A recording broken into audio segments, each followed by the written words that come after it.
इस वीडियो में हम बात करेंगे स्वीडिश एम्बेसी पाकिस्तान के बारे में कि अभी करंट स्टेटस क्या है उसका, उनके प्लान्स क्या हो रहे हैं और फ्यूचर में क्या सोचा जा रहा है और उसका अफेक्ट है स्टूडेंट वीज़ा पे या बाकी वीज़ा पे क्या होगा।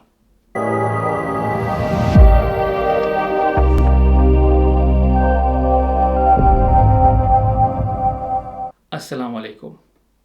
जैसा कि आप सबको पता है कि स्वीडिश एम्बेसी पाकिस्तान में बंद है और उसके लिए बहुत सारी फेक न्यूज़, बहुत सारी पार्शल न्यूज़, बहुत सारी ऐसी खबरें गर्दिश में हैं सोशल मीडिया पे, वीडियोस में, न्यूज़ मीडिया में ऑल्सो कि मतलब क्या हो रहा है, क्या होगा, क्या नहीं होगा, बड़ी खबरें आ रही हैं।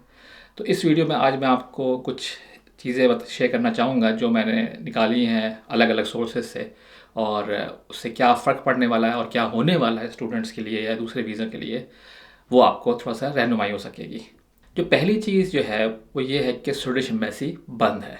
लेकिन अब मसला ये आता है कि बंद है से मेरी थिंकिंग ये होती है कि मेरे काम के लिए बंद है, लेकिन ऐसा जो है वो नहीं है। मतलब स्वीडिश एम्बेसी जो है पाकिस्तान में खुली हुई है, लेकिन वो हम लोग को सर्व नहीं कर रहे हैं। हम लोग से मतलब स्टूडेंट वीज़ा, विजिट वीज़ा और जो बाकी वीज़ाज हैं या बायोमेट्रिक्स, उनको सर्व नहीं कर रहे हैं वो।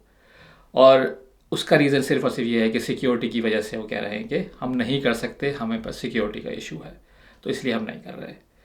तो एम्बेसी खुली हुई है, वहाँ पे स्टाफ मौजूद है, वो काम कर रहे हैं, लेकिन वो काम कर रहे हैं सिर्फ उन लोगों के लिए जो स्वीडिश सिटीज़न हैं, जो पाकिस्तान आए हुए हैं। उनको कोई मसले मसाइल हैं, कोई और दूसरे मसले होते हैं स्वीडिश सिटीजन्स को, तो वो उन चीज़ों के लिए ऊपर काम कर रहे हैं, सब चीज़ें प्रोवाइड नहीं कर रहे हैं। फॉर एग्जांपल, अगर स्वीडिश सिटीज़न के यहाँ बच्चा हो जाता है पाकिस्तान के अंदर, तो उसको स्वीडिश पासपोर्ट चाहिए, वीज़ा चाहिए, जो वो उनके लिए काम कर रहे हैं, वो पाकिस्तानी सिटीजन्स के लिए काम नहीं कर रहे हैं इस वक्त। तो ये एक पॉइंट है जो बंद कह देना कि वो एम्बेसी बंद है, तो वो इसका मतलब बेसिकली ये है, ये नहीं कि एम्बेसी ने ताला है घर चले गए हैं स्वीडन। दूसरी चीज़ जो है वो बहुत इंपॉर्टेंट है, क्योंकि यूनिवर्सिटीज़ ने ऑफिशियली ईमेल्स किए हैं बहुत सारे स्टूडेंट्स को, ये कह के कि भाई हमें इंफॉर्मेशन मिली है और पाकिस्तान में एम्बेसी जो है वो ओपन नहीं होगी इस पूरे साल। और उस ईमेल के बाद बहुत सारे स्टूडेंट्स डर गए थे, और डरना भी चाहिए, और क्योंकि ऑफिशियल ईमेल आ रही है तो ऑफिशियल यूनिवर्सिटी ने भेजी, वो भी स्टूडेंट्स है, तो आप उसको ऑथेंटिक समझते हैं और समझते हैं कि ठीक है यार, ये बिल्कुल सही बात है। लेकिन ये चीज़ काइंड ऑफ सही है, काइंड ऑफ सही नहीं है। सही इसलिए है कि उनके पास यही इन्फॉर्मेशन है कि भाई एम्बेसी नहीं खुली और पता नहीं कब खुलेगी, कोई आंसर नहीं है इसका। दूसरी तरफ ये कि सही इसलिए नहीं है कि ना ये मुझे पता है, ना आपको पता है, किसी को पता है कि हो सकता है एम्बेसी कल खोल दें वो। तो इसलिए ये जो ईमेल आई है, इससे बहुत स्टूडेंट डर गए हैं और वो उनको समझ में नहीं आ रहा वो क्या करें। तो अभी जो है मैं अभी भी बोलूँगा, थोड़ा सा सुकून की सांस लें और जो है ना आराम से अभी देखें क्या हो क्या रहा है। कुछ इन्फॉर्मेशन ऐसी भी आई हैं जो मैंने मीडिया में देखी, मैंने बहुत सारे यूट्यूबर्स ने शेयर की हैं, बहुत सारे, जो मेरे हिसाब से पार्शियल इन्फॉर्मेशन है। पार्शियल इन्फॉर्मेशन इस तरीके से कि उन्होंने इन्फॉर्मेशन प्रोवाइड कर रहे हैं कि भाई आप दुबई जाके जो है फिंगरप्रिंट्स दे सकते हैं, या वहाँ से कार्ड ले सकते हैं, या सिंगापुर जा सकते हैं, कहीं और जा सकते हैं, यूएई में जाए कर सकते हैं। मगर ऐसा नहीं है। ये बात सही है कि आप दे सकते हैं, लेकिन ये सिर्फ़ और सिर्फ उन लोगों के लिए है जो वहाँ के रेजिडेंट हैं। रेजिडेंट से मतलब ये है कि जैसे मैं दुबई गया हुआ हूँ काम करने के लिए और मेरे पास काम का वीज़ा है, तो मैं वहाँ जाके एम्बेसी से वो सारे चीज़ प्रोसेस कर सकता हूँ। लेकिन अगर मैं विज़िट पे जाता हूँ तो वो चीज़ मेरे ऊपर लागू नहीं होती है। मैं नहीं जा सकता खाली फिंगरप्रिंट्स और बायोमेट्रिक्स और ये इंटरव्यू देने के लिए, ऐसा पॉसिबल नहीं है। क्योंकि अगर आपको इतना सा भी इंफॉर्मेशन देखनी है तो आप जाइए दुबई की वेबसाइट चले जाइए, स्वीडिश एम्बेसी दुबई की वेबसाइट है, उन्होंने स्पेशली लिखा हुआ है कि रेजिडेंट ओनली, प्रोवाइडिंग रेजिडेंस, मतलब ना, तो इस चीज़ को आप कंसिडर करें।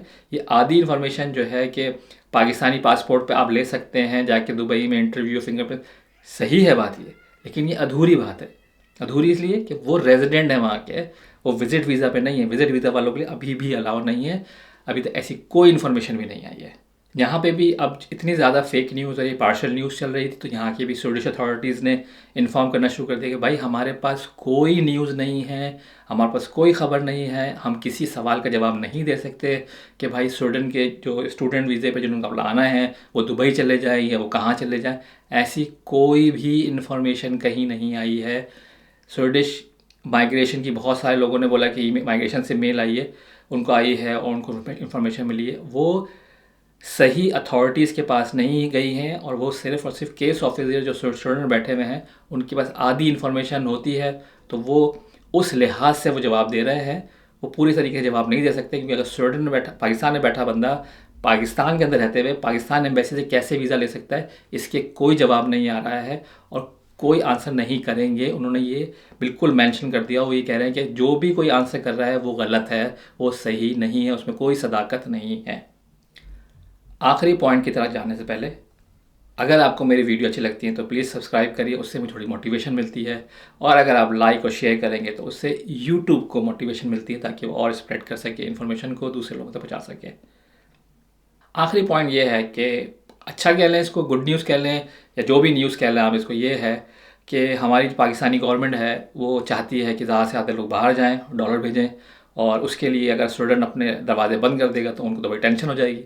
तो उन्होंने अनाउंस ये किया है कि वो लोग जो है जल्द ही स्वीडिश एम्बेसडर से बात करेंगे और स्वीडिश अथॉरिटी से बात करेंगे कि भाई जितनी जल्दी हो सके आप जो है एम्बेसी ओपन करें, और जो हमारे स्टूडेंट्स जिनको जाना है उनको वीज़े इशू किए जाएँ, जो लोग फंसे हुए हैं उनको वीज़े इशू किए जाएँ, और इस प्रॉब्लम को सॉल्व किया जाए। अगर आपको सिक्योरिटी प्रोवाइड कर चाहिए तो वो भी हम प्रोवाइड कर सकते हैं, इसमें कोई प्रॉब्लम नहीं है। तो ये चीज़ उन्होंने बहुत अच्छी की है, और स्वीडिश अथॉरिटीज़ ने भी यह बोली कि अभी हमारा डिस्कशन नहीं हुआ है कोई पाकिस्तानी अथॉरिटीज़ के साथ, लेकिन आने वाले वक्तों में हम कुछ ना कुछ करेंगे और हम उस तरफ देख रहे हैं, लेकिन अभी तक ऐसी कोई बात नहीं हुई है बस। लेकिन एक प्रॉब्लम ये है कि हम पाकिस्तानी हैं और हमारे पॉलिटिशियन ही पाकिस्तानी हैं, तो हम जब रमज़ान होता है तो हम कोई काम नहीं करते हैं, कुछ ही चीज़ में हमारा कोई लेना देना नहीं होता है। तो उन्होंने ये अनाउंस किया है कि हाँ हम बात करेंगे, लेकिन ईद के बाद। उम्मीद करता हूँ ये वीडियो आपको इन्फॉर्मेटिव लगी होगी। अगर कोई सवाल जवाब है तो आप मुझसे पूछ सकते हैं कमेंट में, और अगर कोई और इम्पॉर्टेंट डिटेल बात करनी है आपको तो आप मुझे ईमेल भी कर सकते हैं mrsapata@gmail.com पे। अपना बहुत ख्याल रखिएगा। अल्लाह हाफ़िज़।